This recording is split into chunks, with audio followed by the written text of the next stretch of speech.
Welcome to Living Manna, a radio ministry of Manna Mission Church, Teshinungwa, Ghana. Your host, Reverend Dr. Seth Ablo, in a moment, will bring you a life-transforming fresh manna from the Word of God that you can depend on. The scripture says, "Man shall not live by bread alone, but by every word that proceeds out of the mouth of God. For the bread of God is he who comes from heaven and gives life to the world." Matthew 4:4, John 6:33. Living Manna is purposely programmed for you to give you scriptures you can depend on in any circumstances of life. Welcome to Living Manna. I'm so glad you have tuned in. I have something wonderful for you today. Before we get on today's broadcast, I have a few announcements. You can enroll your child into Manna Mission Academy, a state-of-the-art Christian Christ-based education at Teshinungwa. You call the headmistress and get your child enrolled. Now, our topic, the day His presence came down. The day God's presence came down. You know, the Bible says in 1 John, "In the beginning was the Word, and the Word was with God, and the Word was God. He was with God in the beginning. Through Him all things were made. Without Him nothing was made that has been made. In Him was life, and that life was the light of men. He was in the world, and though the world was made through Him, the world did not recognize Him.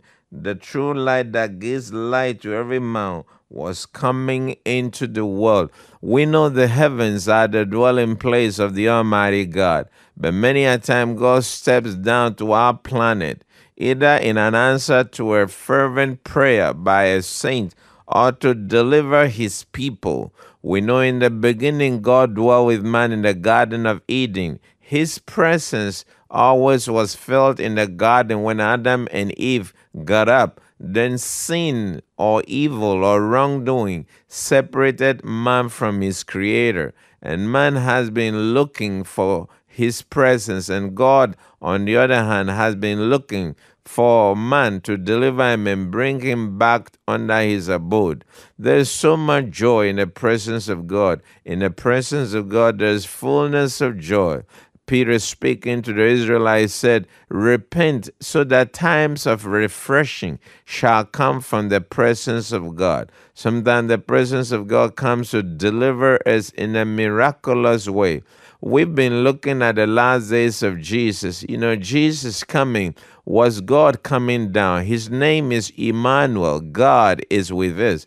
When He was about to be born, an angel came to a young girl called Mary and announced that you are highly favored, that you will bring forth the Messiah, the anointed Christ. And this happened. She became pregnant, and on the day she delivered that baby in the Bethlehem fields in Judea, the Bible said angels came from heaven and proclaimed in the Bethlehem fields, "Behold, I bring you good news of great joy, which shall be unto all people. For unto you is born this day in the city of David a Savior, who is Christ the Lord." Jesus grew up, started His ministry by the age of 30. After being baptized by John in the Jordan River, He moved into the wilderness for an encounter with His God. He was anointed. He came back anointed, full of God's power, teaching, healing, and proclaiming the good news of His kingdom. He healed the sick. He raised the dead. He cleansed the lepers. He opened the eyes of the blind. He preached in parables. The base and the main truth is in many books in any library in the world today. Then the final day came, just the period we are in, when He was about to die. And Matthew, the recorder, wrote what happened when His presence came down. We're reading from Matthew chapter 27, from verse 40. From the 6th hour until the 9th hour, darkness came over all the land. About the 9th hour, Jesus cried out in a loud voice, "Eloi, Eloi, lama sabachthani," which means, my God, why have you forsaken me?" When some of those standing there heard this, they said, "He is calling Elijah." Immediately one of them ran and got a sponge. He filled it with wine vinegar, put it on a stick, and offered it to Jesus to drink. The rest said, "Now leave him alone. Let's see if Elijah comes to save him." And when Jesus had cried out again in a loud voice, he gave up his spirit. At that moment, the curtain of the temple was torn in two from top to bottom. The earth shook and the rocks split. The tombs broke open, and the bodies of many holy people who had died were raised to life. They came out of the tombs, and after his resurrection, they went into the holy city and appeared to many people. When the centurion and those with him who were guarding Jesus saw the earthquake and all that had happened, they were terrified and exclaimed, "Surely he was the Son of God." Like I told you, he had come up to planet Earth in many occasions. On this day, Jesus was about to leave the planet Earth. He was about to leave and go to his Father. It was mid-afternoon, roughly about 3 o'clock. Sun was shining. From the 6th hour, that's the Roman time, but it's about 3 o'clock, until the 9th hour, darkness came over all the land. About the 9th hour, Jesus cried out in a loud voice, "Eloi, Eloi, lama sabachthani," which means, my God, why have you forsaken me?" You know, you can see the word that made the beginning, the word that created the beginning, the word that made the sun, the moon, the planets, the ocean, is about to depart to his Father, and he stopped the sun. There was a mid-afternoon eclipse. There was darkness completely. Everybody was aware, even those who crucified him. Their Sabbath came suddenly. All of a sudden, Friday had become Saturday because the sun set immediately. Darkness came. And when darkness comes on Friday, Saturday, by the Jewish calculation, has begun. So Sabbath came quickly. The sun stood still. Can you imagine the power to control the solar system and make the sun stop? Then his voice said, my God, why have you forsaken me? Why have you left?" That's a cry of loneliness. You know, when people who are used to people, they're used to friends, families, companions around, when they are separated, they feel lonely. There are many lonely people today, and Jesus felt your loneliness.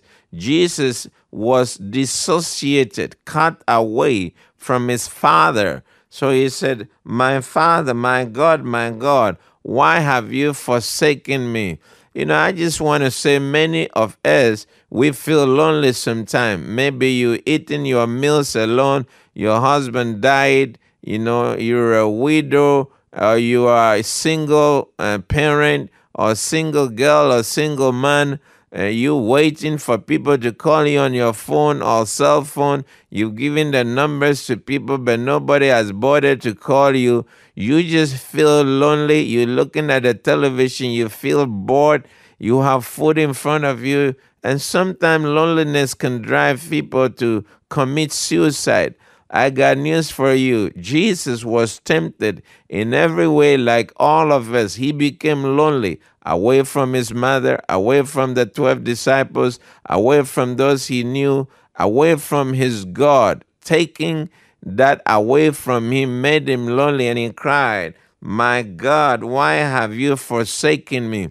The real reason why God forsook him was because of the sin. Jesus, in that moment, took all over himself the burden of sin of the whole world. And God turned his face away because all of a sudden his own son is bearing the iniquities of everybody. And so he cried a cry of loneliness. When some of those that were standing here, they said he was calling Elijah. You know, when he said, Eloi, my God, in Aramaic, some said maybe it is Elijah he is calling, the prophet who didn't die but went to heaven in the chariot. He was calling him. Immediately, one of them ran and got a sponge. He filled it with wine and vinegar, put it on a stick. That kind of drink is a little anesthesia to ease the pain. When they're crucifying people, they give you that drink to sedate or make the pain not terrible. Pain from the cross is so severe. That's why we get the English word excruciating. Crucio, from the cross. So painful. So they have to give him something to numb it. But Jesus, when he tasted it, didn't want to drink it because he wanted to face it alone. Then immediately, one after he cried, one of them filled and put it in Jesus' mouth. Then the rest said, "Now leave him alone. Let's see if Elijah comes to save him." They were mocking him on the cross. And when Jesus had cried out again in a loud voice, he cried out in a loud voice has many interpretations. When you have a severe chest pain and your heart is renting apart, we call it in medicine cardiac rupture. Your heart is breaking apart. That is so painful in your whole body, just ricocheting with pain. You feeling pain all over your entire body, right from your chest. Is the severest pain you can ever have. And Jesus cried with a loud cry, and he gave up the ghost, or he died. When he died, I already told you natural things that were happening. The sun stopped shining. At that moment, the curtain of the temple was torn in two from top to bottom. The earth shook and the rock split. At that moment, there was a temple in Jerusalem, the biggest temple of that day. In that temple, there were many compartments in the temple. There was a court of the Gentiles. There was a court of the women. There was a place where Jewish men gather. Then there was a place for the priesthood. Then there was the most holy place that only the high priest will enter once in a year. It was protected from the rest of the rooms by a heavy curtain, called a veil. And you cannot go in that. Inside were many religious things, like the rod of Aaron, the manna replica, and the ark. The presence of God was all there. Once in a year, the high priest will enter this holy place. And when they were entering the place, they will have chains on their feet, because nobody can come in and drag you when you die. So they hold you with chain. When they don't hear of you, they become worried and pull the chain. Also, on the priestly uniform you were wearing, there will be little bells ringing, just to let the people know you are still alive there in the Holy of Holies. And nobody can come there. But you read in the book of Luke, Zechariah was chosen to enter that place and to burn incense before the Holy God and to pray prayers for the nation and to ask that the Messiah will be born. This was very important place in all religion, that you can come to the Holy of Holies and offer sacrifice to the Most High God. While Zechariah was there, the angel of the Lord appeared there and spoke to Zechariah that your prayers have been heard, and your wife Elizabeth will bring forth a son, and you will call his name John, means God is gracious. That is the veil that we are talking about that had never been left open. But when Jesus cried with a loud cry, the veil was torn into two. An entrance was given to anybody. Then the Bible also said mountain rocks split. Can you imagine? An earthquake, darkness came, temple curtain cut open. Now rocks split. You heard me correct. Huge mountainous rocks cut open under strong, powerful forces, like an atomic bomb or a nuclear bomb has been dropped. Then the Bible said the dead, the saints who had died, a common cemetery in Jerusalem. When Jesus cried with a loud cry and he died, the graves opened and many saints came alive. You heard me correct. They came out of the tombs and after his resurrection. So they didn't come out Friday to come to town and say, we are raising. After his resurrection, Sunday morning, many ghosts, we can call them, came walking in town. Can you imagine? Maybe Accra here. We crucified Jesus at the firing squad. The soldier just fired his last shot at the ocean, right at the firing squad, and right at 3 o'clock in the middle of the afternoon, darkness came. Nobody could see anything. There was just an uproar, and then right in the middle of the Holy Spirit Cathedral in Adabraka, power began to shake the building. And imagine there was a big curtain in that cathedral. It turned into two. Then right in Awudome Cemetery, where there were dead people, the dead people began to rise up, rocks open, people coming out. I think anything like that will shock anybody, will make people kneel down, will make the alcoholic bars close, the prostitute will kneel down, the hotels will stop selling alcohol. Everybody will bow their knees and confess Jesus as Lord and say, we have sinned. And then after his resurrection, they came out to their own homes and say, I died 100 years ago, but my master just came and woke me up. Glory, hallelujah. The day his presence came down. You say, Pastor, what does all this that you have described mean? That tells you the power of God.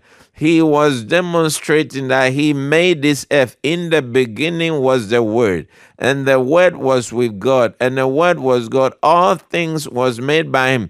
Do you know that the sun is so powerful? The sun energy, millions of miles away, coming from, scientists don't know what really makes it burn, but it sends light and power miles away to melt snow, go deep down into ocean depths and provide life for plants in the sea, going far away beyond into countries surrounding the equator and beyond, and bringing vegetation. The sun is so powerful. People worship the sun. Jesus, by his dying, let the sun rest, and darkness came. Glory be to God. Then the veil of the temple, that is very significant, was torn into two. How can I tell you? You know, the best story I can use to illustrate to you was in the book of Exodus. The Jewish people had been in bondage over 430 years in Egypt. Nothing could deliver them from Egyptian slavery. Then a man called Moses came and saw the power of God with a stick in the hand and not a military marching behind him. He went to Pharaoh and said, let my people go. But mere words, Pharaoh said, these are mere words. I will not let them go. And by the same mere words, Moses called 10 plagues upon the land of Egypt, that finally Egypt was in destruction. On the final day, God told them to slay a lamb, to kill a lamb without blemish. When that lamb, and there may be thousands of lambs, every Jewish home had a lamb to be slain. When that lamb was slain and the blood touched Egyptian soil, every home where there were Jewish people gathered, they killed a lamb. You can imagine thousands and thousands of lambs slain. When that happened, the Bible said an angel of the Lord came down from heaven that night, killed every male child of the Egyptian. There was crying and wailing in every house of Pharaoh. And that blood delivered the Jews. The blood of the lamb delivered the Jews. And Pharaoh said, go away before we all die. Go away with your sheep, your cattle, and when you go, bless us. While they were burying their sons, the Jews were asking them of jewelry. They were so afraid of the God of the Jews that they gave them money, gold, whatever you need. Leave this place before we all die. When that lamb died, it was a symbol of what is more powerful, what is more significant. When they left, they were free after 430 years, and they sang a new song unto God. Now, that is an example of what we are talking about. This time, not thousands of lambs, but one lamb, the Lamb of God that takes away the sin of the world, brought the presence of God right on planet Earth. My son, the Lamb of God, is dying, shook the foundation of death and raised the dead and gave us an opening. Opened the curtains means God gave us an opening to come into the holy place. So brothers, now you and I don't need to stay far. We can come now. The veil has been opened. The blood has been poured. We can come and approach the throne of grace and make our petition known and call on his name. As many as believed in him, to them he gave power to become the sons of God. Nobody on planet ever died like that. Nobody. There had been generals, military personnel that we thought had all the voodoo power, that gunshot could not kill them. Many of our soldiers were told, you can never be shot. You know, we know those stories, but they were all shot and they died and we buried them. Nobody can die like that except the Messiah, the one who made the earth. Nobody in history died and shut the sun. Nobody died and brought immediate darkness. Nobody died and make rock split apart. Only the Messiah, the Lamb of God that takes away the sin of the world. Was he doing it just like that? No, he was doing it to open a gate into God's presence for you and I. What do you learn from this? As many as received him, he was wounded for your transgression. He was bruised for your iniquities. He came really to die that death so that an entrance into God's presence where we get joy, the presence of the Lord, where we can dwell. He who dwells in the Most High place shall abide under the shadow of the Almighty. You know, in the presence of God, there's fullness of joy. God is now with us. Emmanuel is now with us. Creation says, bye-bye, Holy Messiah.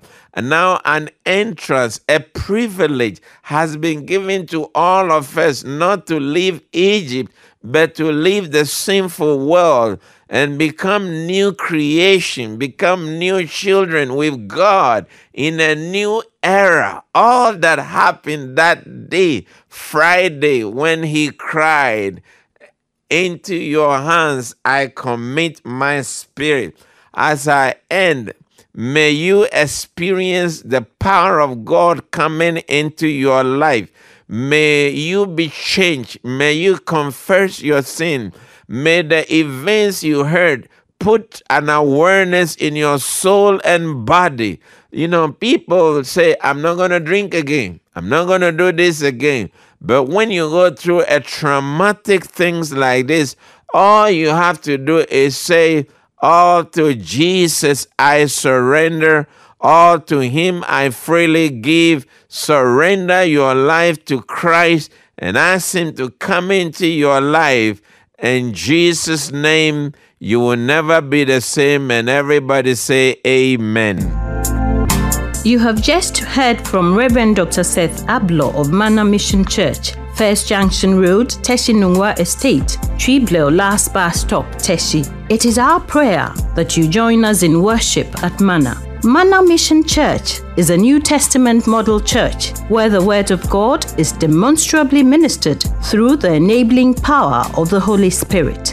For more information on how to receive ministry from Reverend Dr. Seth Abloh, please write to Living Manna, Manna Mission, P.O. Box TN 1032, Teshinungwa Estate, Accra, Ghana. Telephone 716-055 or 0242-035714. Our email is manamissionchurch@yahoo.com. Or for listeners outside Greater Accra, please check locally for any Manna Mission Church in your area. Please join us same time next week for Living Manna and invite your friends to listen. Until then, remember that man shall not live by bread alone, but by every word that proceeds out of the mouth of God. May God richly bless you, and He will, in Jesus' name. Amen.